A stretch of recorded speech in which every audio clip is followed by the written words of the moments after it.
عمر رضی الله تعالی عنہ اخر زمانه کې ډیر عمر شو امیر المؤمنین دی. په دغه ټایم کې دو حضرت علی رضی الله تعالی ته پیغام ولیکو. هغه ته پیغام ولیکو استاد کشرې لور چې د ام کلثوم رضی الله تعالی عنها زه دا غواړم چې د دې سره نکاح وکم. د دې سره څه وکم؟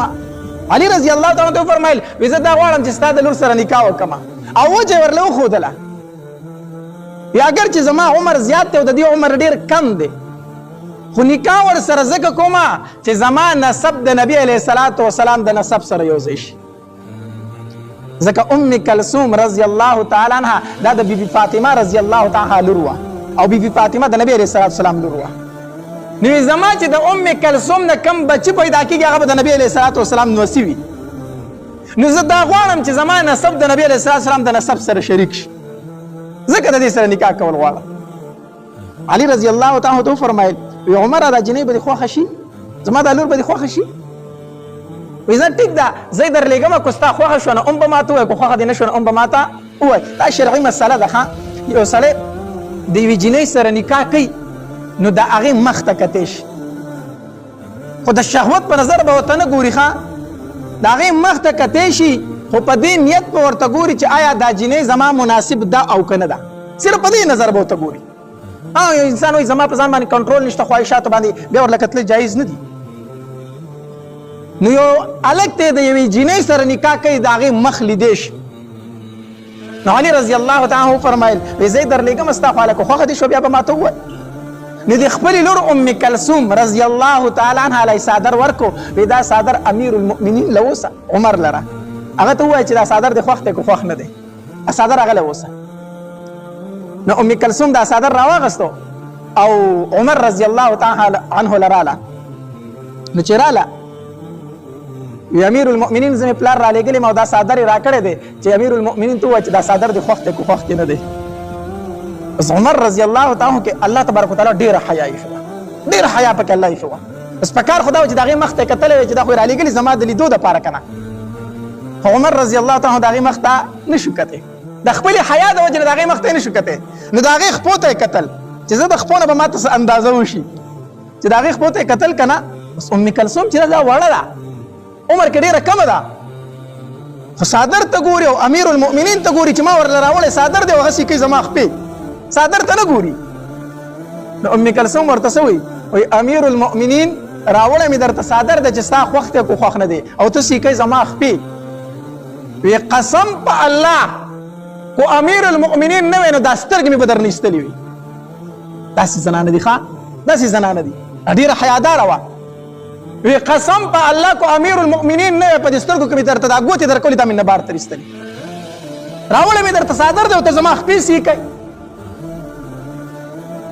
زه نن زمانه زنانو ته هم وایم ډېرې زنانه زمونږ چې سادهګانې وي که څوک ورته په غلط نظر وګوري نو دا چپ پاتې شي څه ونه وایي خبره ښکاره نه کړي.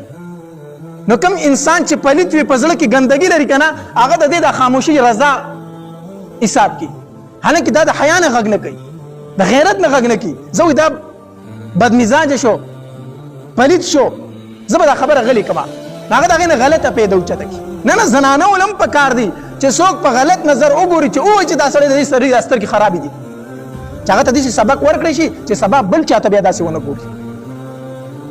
نو هغې ورته وی امیر المؤمنین عمر کو ته امیر المؤمنین نه دا سترګې مې درنه ایستې. عمر رضی الله تعالی عنہ ته فرمایي وی لاړه شه بابا ته وایه چې دا څادر مې خوښ دی دا څادر مې څه دی خوښ دی.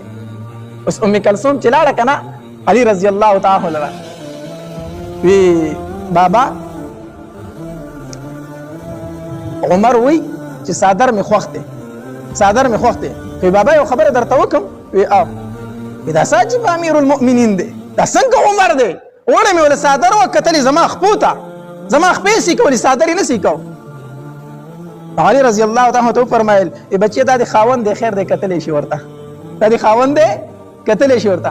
ښه بابا تاسو دې له لېږلي او بچې ما دې له لېږلې وي هغه ستا د نکاح خواهش لري ستا رضا ده.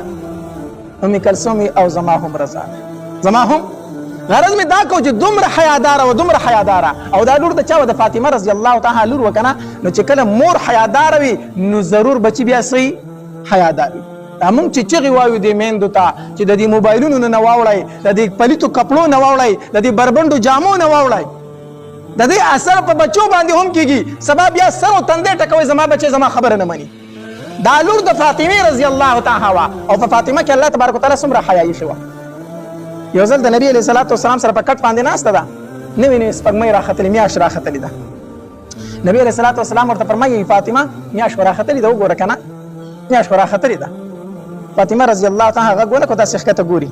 نبی علیه الصلاۃ والسلام ته بیا فرمایي بچیا میاشت راختلې ده، ودې نه کتلو؟ ای بابا زه د یوې ورځې د دوه ورځو د درې ورځو میاشت نه ګورم، زه ورته نه ګورم. بچیا ولې نه ګوري؟ ای بابا دې ورځې کو ته سړی ډېر ګوري، هر څوک دې ته ګوري، نو زما او د سړو نظر په دې میاشت باندې یو ځای کېږي، ځکه ته زه په دې ورځو کې نه ګورم. الله تبارک وتعالی ورته دومره حیا ورکړې وه. حالانکې داسې شرعي مسله نه ده چې ښځې میاشت ته نشي کتلی، کتی شي دې کې څه ګناه نشته، خو دا د هغې خپله حیا وه چې دې میاشت ته په دې ورځو کې سړی ګوري، نو زه به ورته نه ګورم، زموږ نظر دغلته یو ځای کېږي. نو چې مور حیاداره وي نو بچي به څه ضرور حیادار وي. د نن زمانې زنانه وله راشه که نه غټې غټې غاړې به یې جوړې کړي، نیم جسم به ښکاري، نری نری لوپټې به وي، سټ به ښکاري، ویښته به ښکاري، ساخې به یې دومره چاکونه به یې دومره اوچت اوچت راښ کړي د زنانهو چې تشي به یې ښکاري. نو د کمې زنانه چې په شریک کور کې پاتې کېږي، لیورونه دي پکې، شریک کور دی او کپړې داسې چې د هغې نه تشي ښکاري، بار په سړک روانه ده ګاډي ته چې ښکاري تشي ښکاري، دا بربنډه ده که نه ده؟ بربنډه نور څه ته وایي؟ نو د دې زنانه چې بچي پیدا شي بیا کې به حیا وي، هغه به د دې زنانه یو دوه چنده سیوا یې که نه سیوا، هغه به د دې نه یو دوه لوېشتې سیوا ځي. د کمې مور چې تشي ښکارېدل، د کمې مور چې شاته سټ ښکارېدو، د کمې مور چې مخې ته مرۍ ښکارېده، د دې بچي چې راشي د هغې به د دې نه پورته زوی نه بیا ښکاري، ځکه پرورش د دې مور په غېږ کې شوی، هغه د دې مور کپړو ته ګوري چې زما مور داسې لباس کوي نو بچي به یې څنګه لباس کوي. د دې وجې نه مونږ خپلو خویندو ته وایو، خپلو میندو ته وایو الله تبارک وتعالی حسن درکړی دی، ښکلا یې درکړې ده، دا د خلکو د ښودلو دپاره نه ده درکړې، دا یې ستا د خاوند دپاره درکړې ده، دا ستا د خاوند امانت دی. په کوم ځای باندې چې د زنانه پردي سړي نظر ولګېد دې ښځې خیانت وکړو د خپل خاوند سره، د الله سره خیانت وکړو، د الله د رسول سره خیانت وکړو، د خپل خاوند سره خیانت وکړو. دا دې نه وایي چې دا ما ښکلی کار وکړو او دا ښکلی جسم یې د اور د جهنم سکروټې وګرځولې. دا خو به د خپل جسم ناس کې مال الله ښکلی جسم راکړی که نه، دا دې د اور د جهنم لرګي وګرځول دا جسم، ظلم دې په ځان وکړو. نو غرض مې دا کو چې الله تبارک وتعالی هغې له حیا ورکړې و حیا. نو عمر رضی الله تعالی او علي رضی الله تعالی وفرمایل ای بچیه دا ستا خاوند دی، ټیک د ما ته دا نکاح منظور ده، دا نکاح منظور. هغه بیا